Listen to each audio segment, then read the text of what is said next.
All right, so we're back into the Ballad of Anthony. Ballad of Pain. We left off on Wedekind when I was in third grade. Or no, yeah, so the second grade. All right, so third grade hits. So now, God damn it, motherfucker. Hold on. All right. So here we go rolling into Golden Valley. All right. So we moved out to Golden Valley, out of the ghetto, out of the downtown ghetto. And we move out to the Sticks ghetto. You know what I mean? So I mean, there was nothing around. It was. They built this apartment complex, and there was one other apartment complex like across the street, and the rest of it was all desert. At the time, so you know, like the one grocery store was miles away.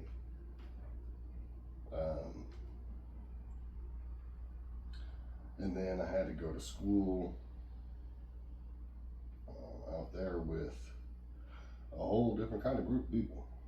So I lost all my friends, you know, in my apartment complex and shit. So time to make new friends, right? So it was kind of a weird time out there.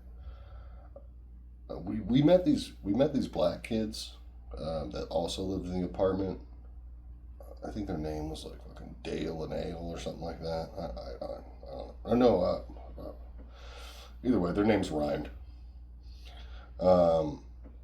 And I became friends with the younger one, and my brother became friends with the older one. It worked out. And so, you know, played around a lot with the kids and you know, Cheerio time.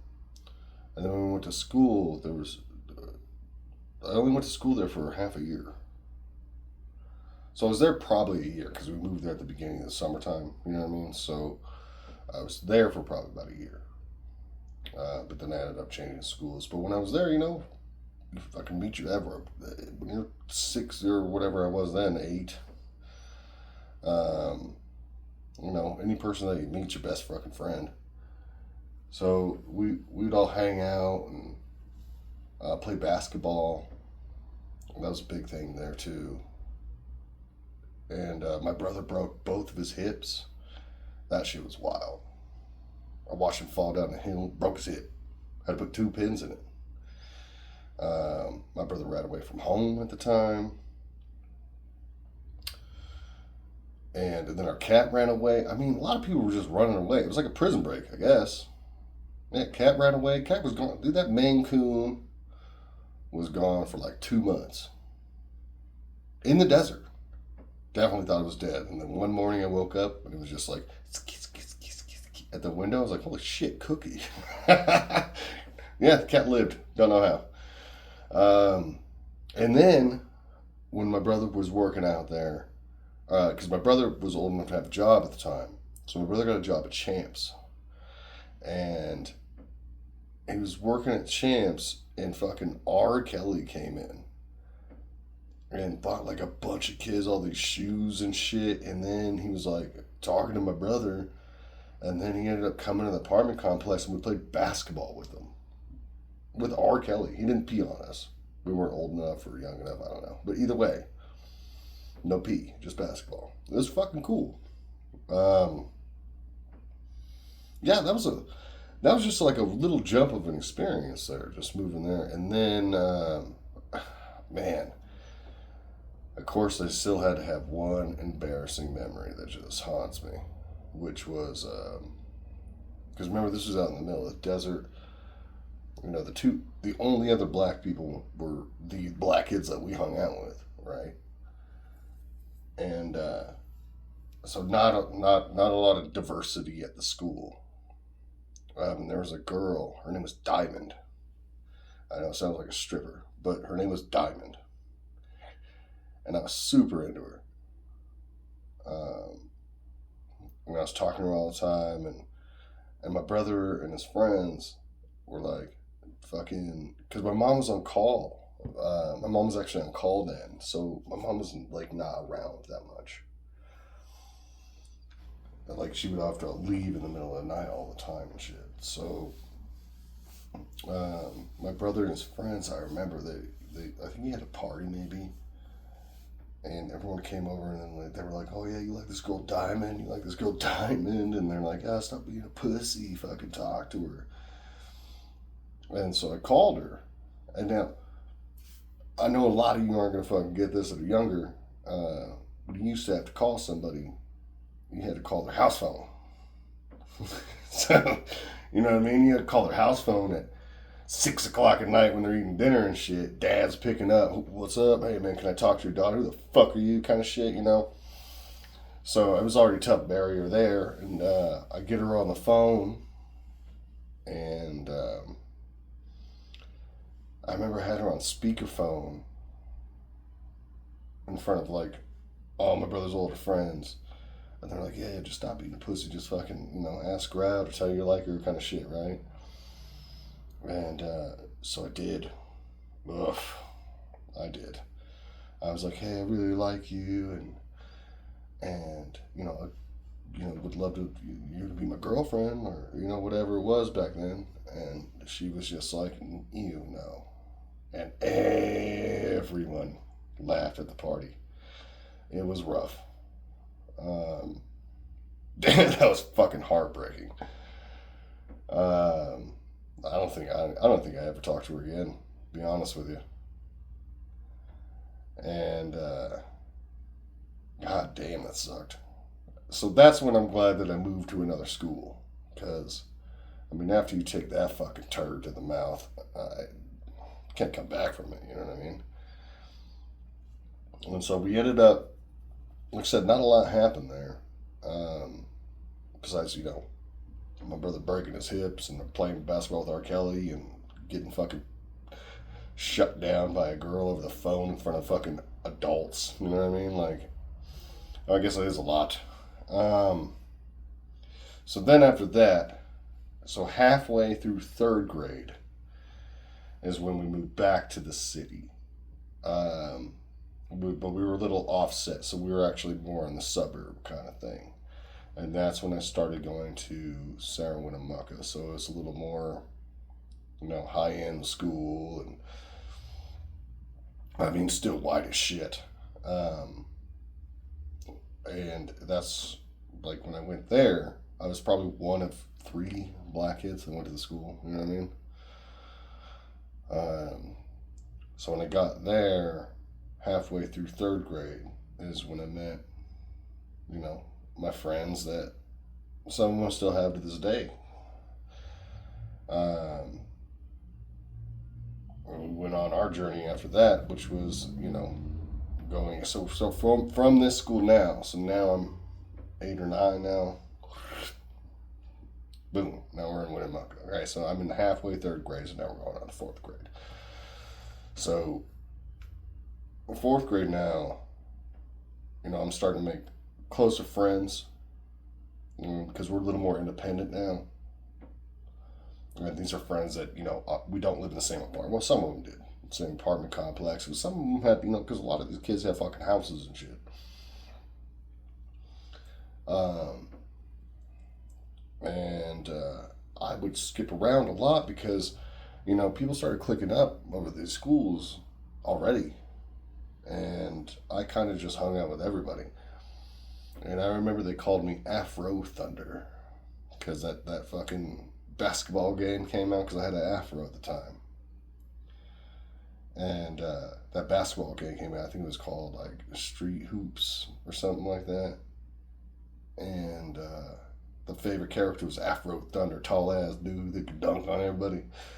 But I couldn't play sports worth shit, so they all made fun of me for that. But these guys were homies, so they it was pretty, like, it was okay. Like, that was when I kind of started being able to breathe in school, because I actually, like, found my peeps and hung out with my friends. There was a couple times that I almost got in a fight with people. I got in trouble a lot too, um, in elementary school. So I mean, you're moving around a lot. That's what's going to happen. But yeah, I got in trouble a lot because fucking my brother was way older. So like when I would come home, he'd beat the shit out of me. Like he was always practicing karate or judo or whatever the fuck he was doing. But he would master it on me. So going home was a nightmare. And so I'd always avoid home as much as possible.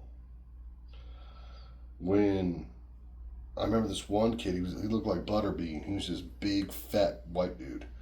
Forgot his name, but no, he's a big guy. He was a nice dude. I'm not saying he's mean or like a piece of shit, but he was just, he's a big fat dude, especially for school. Like goddamn, he looked like he was an adult when we were like 10. And we did fuck, I forgot what it's called. You know when someone like does like a bench behind somebody and you push them over? Shit's funny as shit. So I did it to Butterbean because no one fucking thought that was going to happen, right? And I was like, well, fuck it, let's see where it goes. So we pushed Butterbean over. Butterbean actually fucking boxed with his dad. So like this dude was like training to be a boxer. He did not like getting embarrassed like that. I think his pants fell down. No one liked it. I mean, everyone liked it, but he didn't like it. It was funny as fuck. So everyone's laughing at him, and he fucking chooses me. I think I was the guy that was just sitting behind him, stooling behind him. I don't even think I was the guy that pushed him. But he chooses me out of fucking everybody going on, and he's just like, you and I are gonna fucking fight. And so he starts chasing me, and he's punching at me, but I'm dodging his punches, and because back then, like I got trained how to fight, but I didn't want to. That was a big thing. So it was hard as fuck to hit, but I didn't want to hit anybody because when you feel pain like that, I don't want to inflict it on somebody else. Like what the fuck. And so I was dodging all his punches and shit, and I was like, why are you trying to fight me? Like I wasn't even the fucking one that pushed you. Like, and not only that, I watched you do this to other kids. Like he did it too. And so I tried to like talk him down like the Hulk. And I was like, sun's getting real low, buddy. And so finally I just threw out the black thing. I was like, dude, are you just trying to fight me because I'm black? Like, cause that's why you picked me out? And that motherfucker, I remember his face. He stopped cold angry. Like his face was raw red. And when I said that, he just went, whoosh, just flushed out. And he was like, are you fucking kidding me? And he snatched me up. He actually grabbed me up and he goes, well, the fuck would I just fight you because you're black? No, you just pissed me off and embarrassed me. He's like, my fucking stepbrother's black, blah, blah, blah. He's like, I'd never do some shit like that. And him and I ended up being fucking friends for, the rest of the time that we hung out. Like, we were all cool. And that was my first time ever using my black card, and it worked.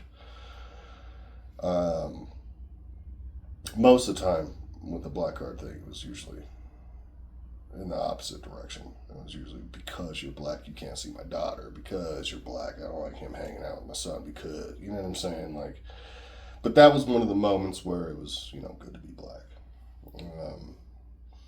And then, firing off after that. I mean, really just the big trauma in the elementary school years was, that's when I gathered my friend group. And, and then shit. Yeah, so, and then in fifth grade, I got held back because of that No Child Left Behind bullshit. Where fucking 80% of your grade is homework for some fucking reason. It didn't even make sense. I was passing every fucking one of my classes. Not only that, I was top in my classes. And then they were like, yeah, well, fucking now all your grade is homework. I failed because of that change.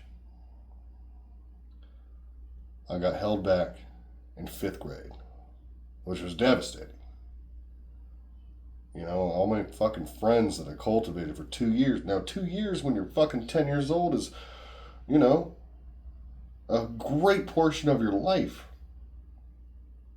It's like knowing someone for 20 years. And so all my friends went to sixth grade. And I remember crying. I remember crying. And Alan had to watch me cry. And it was hard for him. I mean, it was probably harder for him than it was for me. And I was just like, shit, man, I'm never going to see you guys again. Like, what do you mean? Like, we go to the same school. I'm like, bro, like, what are you going to hang out with a fifth grader? So that was pretty disheartening. And then halfway through fifth grade, because, I mean, shit, you want to talk about some shit, you know, being the guy that got held back in fifth grade, people were going to talk shit, and that's all they did, you know. That was when I got in way more fights, was because of that. Used to have to fight kids in the hallway and shit, because I was a fucking loser that got held back, you know. And the teacher didn't like me, and it was a fucking nightmare. But then, halfway through fifth grade, they skipped me back ahead. So they skipped me ahead because I still didn't do my fucking homework. Like, I don't understand why I have to do homework if I can just do the assignment. It doesn't make sense. And so they skipped me ahead to sixth grade, and then I was back in the graces of my friends. But before that happened, actually, I'll tell you what we're gonna do. So the next one will be sixth grade to middle school. But I'll tell you this: when I got skipped ahead to sixth grade, I remember fucking one time we were in the class and I think they went on a field trip or something, and I couldn't go because, you know, I'm poor and whatever. And so they put me in the sixth grade class with my friends. You know, these are my old friends. And so, you know, I was saying hi to them and everything, and it was just a wild day in that class. This kid. So first thing that happens is I come in and I look over and fucking, I was like, what the fuck is that kid doing? And Garrett looks over and he was like, bro, is that kid jaying off in the class? The kid, so as we're noticing this happening, I think Garrett might have said something. He was like, yo, you jacking off over there? And the kid fucking got up and just started beating off and peeing all over the entire class. It was insane. It was fucking wild. And then, after that fucking whole thing settled down, this might have been the same day. Could have been the next day. I don't fucking know. But I know that someone walked up behind Garrett and slammed his head into his book and knocked him out cold. On accident. Just didn't see it coming. I think he was sleeping. But he fucking smacked his head so hard it actually passed out. Like, he knocked himself out. And so the teacher fucking came up and she's like, oh my God. And the entire room started chanting. They were just like, CPR, CPR, CPR. Because we wanted to see the teacher kiss Garrett. That was it. So he'd be like, dude, bro, so kiss the teacher, you fucking queer? Like, you know what I mean? Like,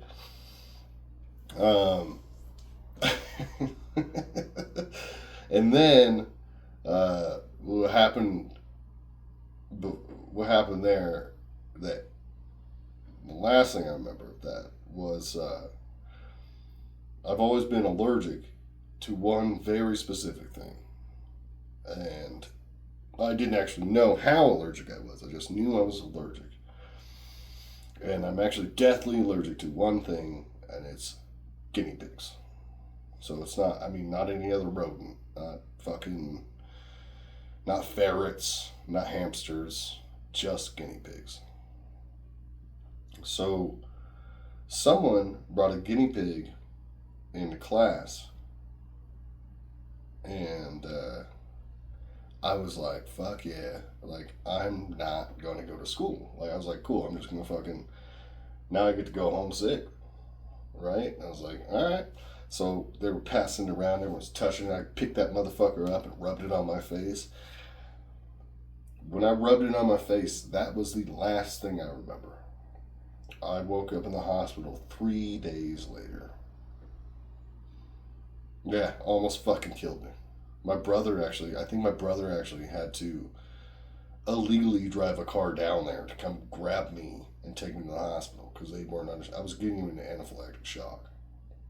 It was wild. I don't know what happened. I was gone. I remember dusting that guinea pig on me and then waking up in the hospital with tubes all over me. And I was like, yeah. So, um, yeah, that was the end of my 5th grade, and then